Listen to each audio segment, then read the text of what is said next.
All right, hey folks, so we are back for part 3 of the October Q&A. This is probably going to extend into 4 parts because I'm looking at the questions and I'm still only on the ones from YouTube. So that's great though, like this is really good content.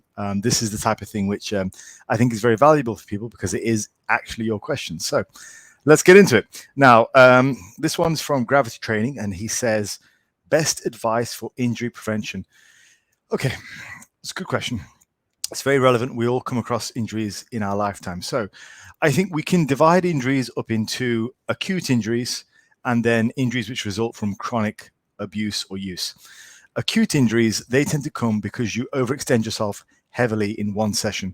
And that normally, in the context of one session, that's normally going for 1 rep maxes, which you are just not ready for. Like the time that I eventually re-injured my hamstring and that just basically put me out, you guys have heard my hamstring has been an issue for a while, since about 2006. But when I eventually re-injured it and it put me out, that was at the top of about a 290 stiff leg deadlift.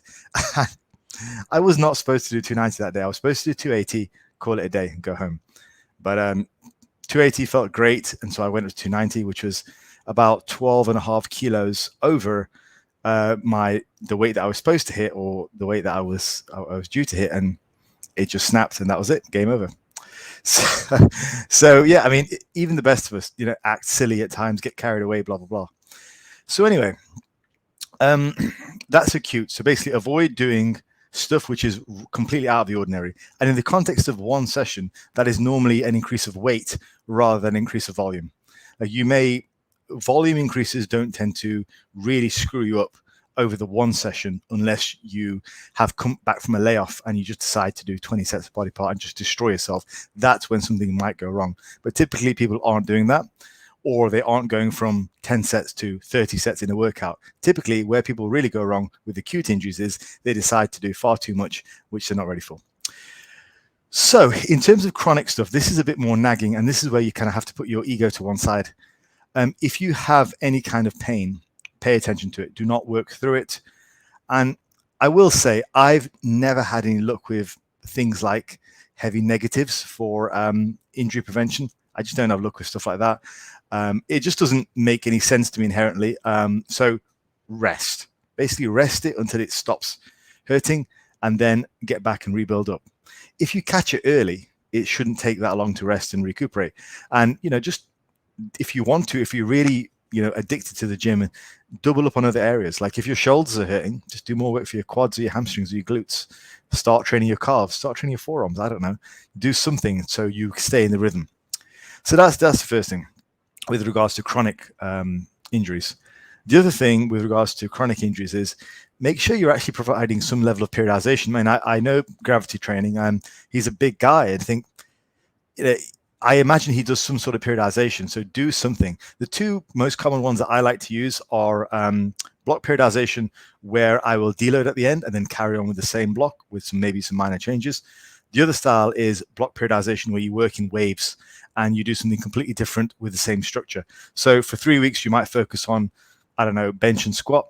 And then for the next 3 weeks, you might focus on overhead press and deadlift, then come back round, stuff like that. Just minor changes within the same routine. And then I personally think some level of periodization is key to go from where everybody begins, where everybody ends up, that sort of intermediate hell, to actually getting to the point where they start to become mid-level intermediate or early level advanced. I think periodization is key. And it's key for not only increasing your physique and your poundages used, but it's key for injury prevention. So if you're getting injured regularly, I mean, I don't think you are, but like this is something for everyone. If you are getting injured regularly, get in touch. I'm happy to help. Drop me a DM on Instagram or drop me a message on YouTube. Put it into one of their monthly Q&As. Tell me what you've been doing, what led up to that point, and we can talk it out. I can even do you a consultation as well as a business service. So next up, this is from Daniel Johns, and he just says, Faz seems like a cool guy. Thanks. Thanks. I think so. I like to think so. Cheers. Next question is from Ahmed Arebi. Ahmed says, when is your PPL program coming out? Waiting for this. Ahmed, currently right now, the one that I'm working on is a recomposition program. I put up a poll on my community tab, and you guys were really great with it, so thank you. I appreciate that. And there was a choice for a PPL program, but there was another choice for a Recomp program, and I think there was a cookbook and something else. So I decided to go with the Recomp program. So I'm in the middle of writing that for you guys, and I want you to write a full Recomp guide. So to cover basics of sort of diet and training, how to match them together. So currently I'm working on that. After that, maybe the PPL. Yeah, I think I have got quite a lot of experience with PPL because I did it majority of the time after I competed in 2018. So a large portion 2018 and 2019, I was doing the PPL. So yeah, I think that's right. Or was it before the contest? I don't know. But yeah, the PPL would be probably after the Recomp book. Okay, Daniel Cartwright says, do you think someone can still build muscle if they don't get 0.7 grams of protein per pound of body weight? Daniel, firstly, it's 0.8 grams of protein per pound of body weight, not 0.7. So that's the minimum necessary that has been shown to see benefit. You can still grow muscle, it just won't be as efficient. Firstly, you know what, Daniel, let's just pull it back a little bit. Why do we need protein? Now, everything in your body, every piece of muscle tissue in your body, like whether that's from your heart, your brain, your liver, your lungs, your skin, all that kind of stuff, it's built on protein. Okay, so during the course of the day, your body is constantly going through a process of cell renewal, and to fuel that, you need a certain amount of protein. Now, just to do that, you need something like, I think it's like 0.5 gram per pound of body weight. So for somebody like me, it might be like 90 grams. Okay, and that's just your basal needs. Now, to actually rebuild the tissue you break down from training, which is quite a lot, relatively speaking, and then build more tissue, you need up to 0.8 grams per pound. That's been shown to see where the benefit basically tops out. Any more than that, you don't see any gains. So you are going to see gains going from 0.5 grams per pound to 0.8 grams per pound of body weight. Now, at 0.8, the gains top out. So what you're asking is, are you going to see any gains at that level, the top out level? You said 0.7, but I think you meant 0.8. Are you going to still build muscle? Yeah, sure you are. But your efforts are going to be limited by the protein up until you hit 0.8 grams per pound. That's basically how it works out. Does that make sense? So you'll still make some gains, but it'll be limited because your body will prioritize the more essential organs like your heart, your lungs, your stomach lining, your skin, all that kind of stuff, all right? That's kind of how it works. Now, if, for example, you were to go through a long period of time where you didn't eat hardly any protein, so you ate like 10 grams, 20 grams, 30 grams, that's my cat. Sorry. And she's coming around again. There she is. Goodbye. All right. So if you were to go through a period of time where you hardly ate any protein, eventually your skin, your nails, your hair, everything, even your internal organs to a certain extent would suffer. So yeah, your body will take what it needs first for essentials, and then after that, assuming the stimulus is still there, it'll direct everything else towards building muscle. So yeah, sure, you're going to still build some if you don't get quite that much, but I would say, why not? If you are going to make the effort of going to the gym and actually training, why not go the extra mile and actually eat some protein? You know, otherwise, what you might end up doing is just recovering from your workout and not actually having enough to build. So the priority system goes essential organs, recovery, building. Okay, essential organs come first, recovery afterwards, then building. If you stop short at giving your body what it needs for the first two, which is just essential organs and recovery, well, what's the point of going to the gym? You're not getting anything from it. Like literally, you might be getting some heart health benefits, but you're not actually getting anything from it. So it's a funny one, because when I speak to Gen Pop clients, like one of the things that they struggle with is protein intake. Like, God, do I have to have so much protein? I'm like, you don't have to, but I explain what I've just explained to you guys, and then they go, oh, okay. So if I don't, then I'm not actually going to get any benefit from all this hard work. I was like, yes, that's how it works. Like, okay. So once you understand, hopefully you'll kind of get that. And it is 0.8 grams, by the way, not 0.7. Now, Morgan Robert says, what if I don't train legs? Does it really matter? And there was a number of replies to this. What if I don't train legs? Does it really matter? Rufus says, does anything really matter? I love this reply from Rufus. He gets really sort of like philosophical. Does anything really matter? Your question is so broad, it'd be hard to answer. Thank you, Rufus. Gravity Training says, depends. Do you want small legs? Are you playing sports? Are you bothered about preventing lower back pain, etc.? And Morgan says, right, I keep having issues with a herniated disc, not playing sports, mid-30s, just want to look good shirtless. Right now, doing 2 upper body sessions a week. Morgan, if that's the case, you definitely do need to train legs and back, okay? The number one thing that will cause more pain now and for the rest of your life is if you leave your back weak, okay? Well, I can't understate this point enough, okay? As long as the doctor has cleared you, this is not medical advice, but I can't understate this point enough that a weak structure will continue to get re-injured and will continue to get re-aggravated. You must strengthen that area. Now, when it comes to weak discs, like it's the lower back really that we're looking at, the whole lumbar region. Now, for that, you must start with a progressive routine of getting your back stronger. Ignoring your back is going to lead to a lifetime of pain. That much I can 100% guarantee you. Now, if it's a disc issue, there will come a point where you can do some training on it, okay?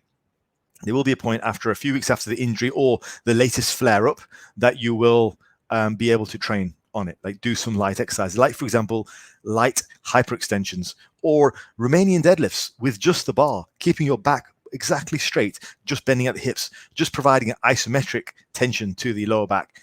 Anything to start small and build your back up. I've said this point so many times before, but I read a study once years ago, which was looking at injury rates in American football. And they scanned a bunch of players who were self-admittedly still active, still playing, and had no injuries. And so when they scanned them, it was something like 97% of these guys had major injuries. And they were like, okay, they had slip discs, torn rotator cuffs, God knows what else. But what my point is, those guys were playing at the highest level. And they had slip discs, torn patellas, torn rotator cuffs, all that kind of stuff. But they didn't even know they had them because they had built their bodies up to the point where it didn't matter. You've got to understand this, Morgan. This is a key point. If you ignore the area, you will be dooming yourself to a lifetime of pain. You must get the area stronger. And more than likely, most people walking around in gyms, if they've done any kind of resistance training, probably have got some fairly major injuries. They've just never had a problem with them because they continuously get stronger and stronger and stronger. I know for certain, I pretty much have no rotator cuffs left. I'm 100% sure I don't. I'm also certain that I did herniate a disc last year in a cycling accident in March 2020. I'm 100% sure I did. And that's been on and off, up and down, but I'm continuing to get that stronger and stronger. And where it gets painful is when I don't do any activity on it. So, and pretty much everyone with a major injury who's handling it will tell you the same thing. Get it better. Now, where people screw up in their rehab, because you might be sitting at home thinking, well, I've tried that and it just keeps hurting. Where people screw this up is they don't start low and are patient and let pain be their guide. They start low, maybe do it for a couple of sessions, then go, oh, I'm better now. I'm going to go pull some deadlifts. Snap. Back goes smash. That's it. They're in pain. Go, nope, I'll start off light again. They go light for another couple of weeks and then back up to the usual routine. Wham. What you have to do is you have to treat yourself as a beginner in that area. So start light and build up slowly, progressively, week by week, never adding in a bunch of added stress all at once. That is where people don't have the patience to rehab properly. But if you do it, you should be able to get back up to your previous strength levels. Herniated disc shouldn't really stop you. It's just a case of rebuilding the musculature around the area that's been injured. I mean, there's a reason why it got injured, unless it's an acute injury where you landed on your back. There's a reason why it got injured in the first place, and that may well be because your back was weak. So, like in my instance, it wasn't the case that my back was weak. It was I was doing an unusual activity. I was cycling. And so as a result, there was a back injury there due to poor form on the bike. But for yourself, you've got to get the area stronger. Assuming, let pain be your guide, work with your doctor on that, but 100% believe that's to be the case. All right, that is the end of the questions on YouTube. So we are going to go over to Instagram and we're going to check out the questions there. So if we start off, we've got, all right, Frank Fitness. Frank Fitness 2020 says, how do you deal with clients who won't hold themselves accountable? Not tracking food, weighing in, measurements, being consistent with training. Okay, Frank. So the way that I coach is my end goal, and I make this very clear, and I'll say this to you guys now. My end goal is to have my clients eventually fly the nest. Okay. Right. But what I mean by that is I want to teach my clients everything that I know, everything that they need for their goals for life. And so at one point, at some point, sometime in the future, they won't need me anymore and they can go off on their own. That is my ultimate goal with every client, is to empower them with as much information as they need so that they don't need me anymore. Now, maybe that's not the best business model. I don't know. Maybe it'd be better if I strung people along, month to month, but that's not how I do things. I find better results if I empower people for life. I don't want to string people along. Now, to do that, you have to put the ball in their court. Like in terms of making of measurements and tracking food and all that kind of stuff, people are going to do what they're going to do until it affects them. That's what you have to understand about psychology of people. They're hiring you, they trust you, sure, but the thing is, people are going to do what they do until they feel there's a definite reason to change. Now, if they are not taking the measurements and not tracking their food and they're not getting results, you can explain to them why what you said in week 1, and now we're in week 6 and we've not made any progress, why that would have helped them across the weeks and how that would have moved them forward. Now, most people will go, okay, I get you now. If you explain it well enough. Like just this morning, I was explaining to one of my female clients, lovely lady, intelligent, has a great job, great person, but she just didn't see the value in getting really, really concise and correct with her calorie tracking. She was roughly tracking calories, and it turns out she wasn't able to lose any weight. So I got her really accountable, like really tracking absolutely everything. Things like how much milk was in her tea, the seasoning she used to cook her chicken or whatever else, all that kind of stuff, right? Now, considering this lady is a small female, that kind of stuff matters because it adds up to 300, 400 calories, which makes the difference between her losing weight and her maintaining weight, or losing weight slowly and losing weight faster. So she could see that. Because I said, look, okay, if you don't want to be that precise, fair enough. Do me some more tracking. And then as we go through the process and she gets more and more sort of like, I wish I could lose weight faster. Well, actually, you can. We just need to take this next step, which is like, now I understand how it affects me. When it affects people, they'll do it. Like this is what it's part of, like getting people to do stuff that is good for them, but they don't necessarily want to do. They have to be motivated to do it. Like they are motivated enough to hire you, right? So as coaches, they are motivated to hire us, but they might not see the importance of every single word that we say. Like I'm not saying we're like deities to be worshipped or anything, but generally, if I'm asking a client to do something, it's going to be of direct use to them, and I can explain to them why it's useful. Now, I can explain, they might not listen until it affects them. So, yeah, I mean, if the client insists on not doing something, fine. It's okay. Like they're adults, they're not children. We can't force them to, but eventually what will happen is they will see why what they're missing affects them. And that's when you can point out, well, this would help you. And then the realization is that much stronger. And they go, because I'm always going to tell a client what they need to do. It's not like I'm not going to say anything. But if they don't want to listen, then it's a case of let's now demonstrate how it affects them via the coaching process. And usually that gets them on board. And if they're still not doing that, if they still are getting zero results and they're still cheating on their diet or whatever, then and you've done everything you can to help, then that may not be your problem. It may be a problem for like a psychotherapist or something like that. But in general, with stuff like this, being consistent, measuring themselves, tracking food, you have to demonstrate to them how it affects them. People won't do things unless there's a need for it. Okay. All right. Donald. I like Donald. Donald's a long-time member of the channel. Donald, and Instagram as well. Donald, have you found it frustrating dealing with all the nonsense spewed by some on social media regarding training or diet, especially when the nonsense they spew runs counter of time-tested methodology? Yeah. I'll tell you how it affects me. This is how it affects me. It affects me in quite a sad way. So it affects me like this. By the time somebody has stopped listening to the advice in the newspaper or by large people, large following, large accounts who talk a lot of crap, basically, by the time they've got sick of that, that's when they'll turn to somebody like me, who's a smaller account, a smaller business, but is really focused on information rather than focused on like fancy glitz and glam, right? And I focus on results. Like you guys, if you look at my Instagram, if you're not following me, like it's just results and results and results. If by the time they get to me, they are jaded, that is the biggest way it affects me personally. By the time I get someone who's sick to death of regular like fad diets, diet pills, detoxes, Herbalife shakes, all that kind of crap, by the time they get to me, they are jaded and they don't actually believe that they can do it.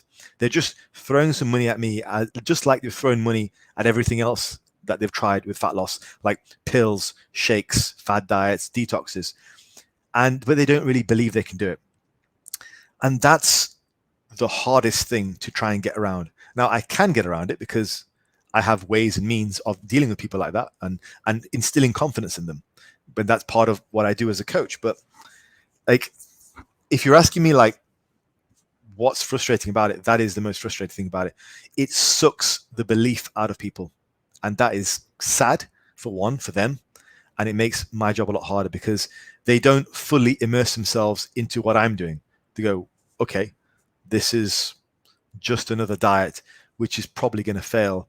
So they don't really believe in it. And that sucks. Yeah, without being overly dramatic, Donald, like when I get somebody who's, say, 40 years old, has tried every single diet for 20 years and is still 50 pounds overweight, and they hire me, but they don't really believe it. They say all the right things, but I know deep down they don't really believe it through their actions. I would say it's heartbreaking. Yeah, without being overly dramatic, because I know how much it means to them. So that, I think, would be the hardest thing.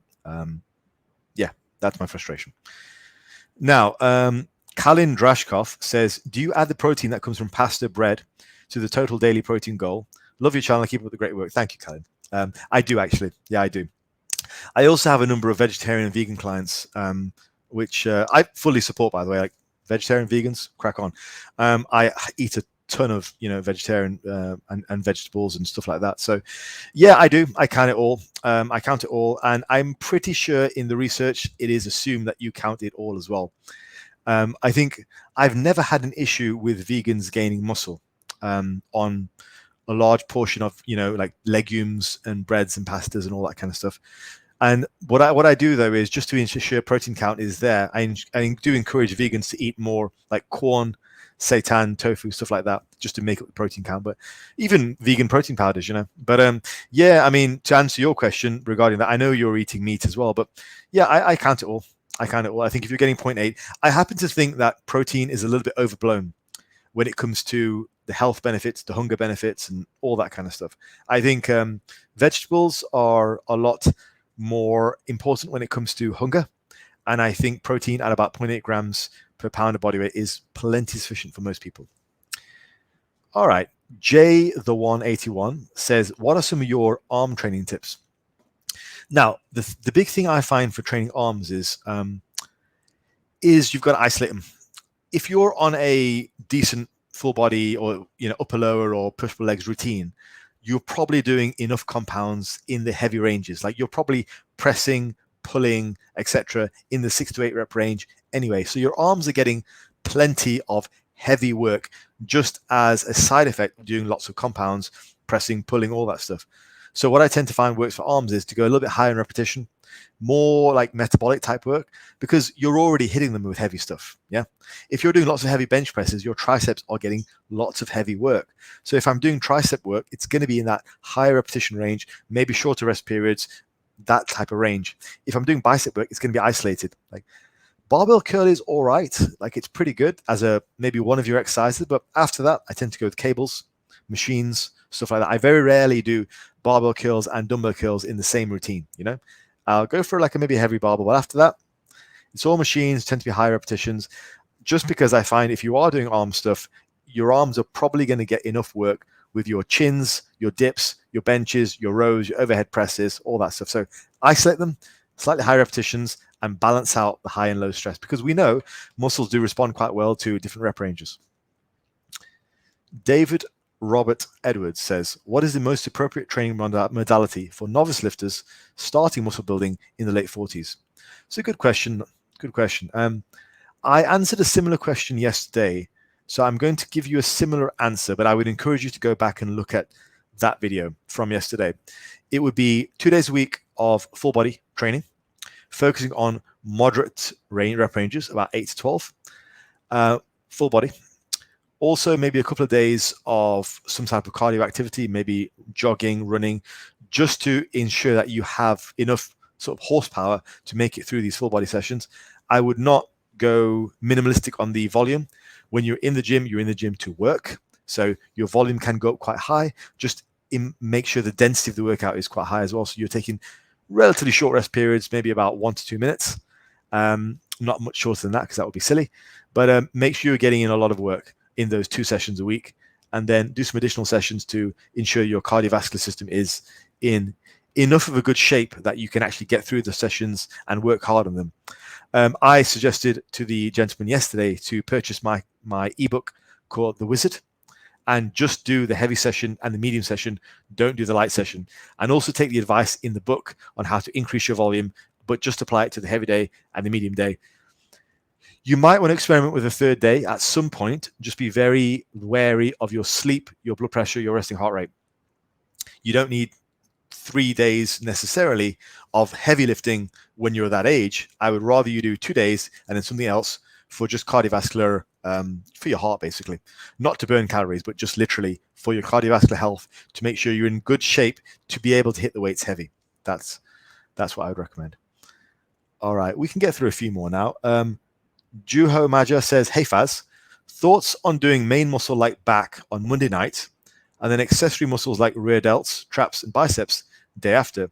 I noticed Steve Shaw did this way of training for a while, and so have I when I've been limited on training time, i.e. 45 minutes to train main muscle and 15 next day for accessories at home. I think it's a fine way to train. I think you're going to get a higher quality of work. This is a really good question, actually. I could probably spend the whole 20-minute section talking about twice a day training.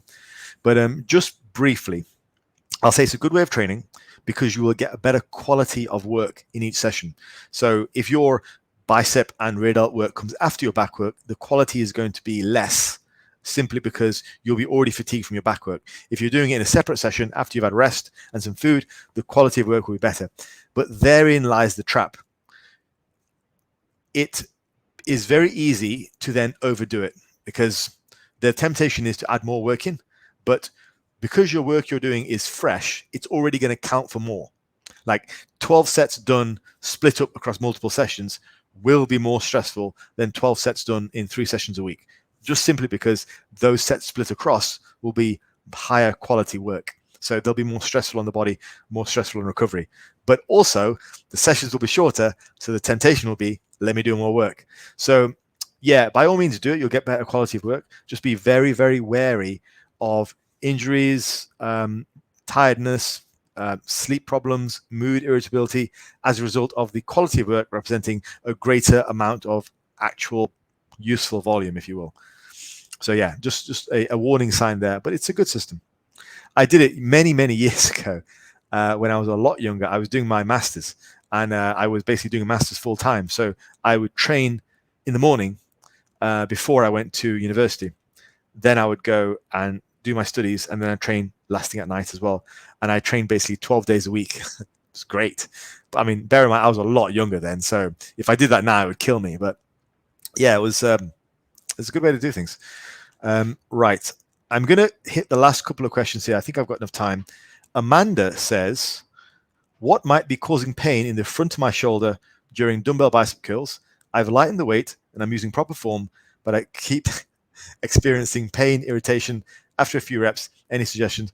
Amanda, stop doing dumbbell curls. I don't know what could be causing it. I mean, it's fairly obvious to the bicep is attached to the shoulder, so that would be causing the pain. There's some sort of irritation, inflammation there. Stop doing them. Okay. If you can find another bicep exercise to do which doesn't hurt in the interim, then do that, like a cable curl, try something behind your back, or a machine curl, or whatever. But if you can't, skip biceps for maybe 1, 2, 3 weeks. Skip anything that hurts and then slowly reintroduce it. Amanda, trust me on this, it's not going to get better if you keep poking at it. If you keep poking at it, it'll get worse. You must give it some rest, work something else, in that area if you really want to do some extra work, but give it some rest. Don't let a 1 or 2 week problem turn into a 1 or 2 year problem. Trust me, it happens. All right, so there was one last question from Facebook, and this was actually from the last Q&A, so I'll answer it now. It was from a friend of mine, and he said that as he's getting into his early 30s, he's actually a PT himself, but as he's getting into his early 30s, he's not able to keep the fat off as well as he did in his 20s. Yeah, this is a problem, and the reason that you have a problem is that you didn't do a great deal of muscle building in your 20s. Like, I know what type of training you mostly did. You did mostly a lot of HIIT training, a lot of cardio, and any training you did do, you didn't really push the weights to the point of building muscle. There are 2 paths you can take really when it comes to how you live your life and how you see yourself in your 30s, 40s, and 50s. The first is, I want to just do cardio every day and never really attempt to lift anything heavy for fear of God knows what else, turning into the next Arnold Schwarzenegger. There's one way of living, and that works fine usually when you're younger. It keeps some of the weight off. As you get older and your activity levels naturally decrease, that doesn't really work very well because you don't have the muscular size to actually drive up your metabolism. The other path you can take is increase your muscle mass as much as possible every time you enter the gym. Progressively load the weights. And I know you're not doing that, so don't be sitting there thinking, oh, that's what I did. No, you didn't, because you're still small. So increase your muscle mass as much as possible leading up to every stage of your life so that your metabolism can be as high as possible going into the later stage of your life when naturally your activity levels will slow down and we tend to get lazier with age. There is a reason why my maintenance it's something like 2,700 calories now. And it never used to be anything close to that when I was younger. It's a reason why my maintenance was in the region of 3,000 to 3,500 calories when I was at my biggest. So it's because I spent most of my life trying to put on mass. So don't think that bodybuilding and actually adding muscle tissue is the realms of knuckleheads and meatheads at the gym. Trust me, the meatheads got it right. We always had it right. And you're starting to see that now. So not to put too fine a point on it, but it's not too late to start. Start to add some muscle tissue. And that may be very different to what you were doing previously. So hire someone who knows. Hire me for a few months. I will put you on the right path. So you have this set now in your early 30s. So by the time you get to my age, then you actually have a lot more muscle and you're able to maintain leanness effortlessly. Don't carry on making the same mistake. All right, folks, that is the end of the Q&A. I will do another one next month. I've loved getting your questions, so thank you very much. And we'll be back tomorrow for a regular series of videos. I've got a bunch listed now. I've been writing down over the days. All right, guys and girls, speak to you soon. Take care.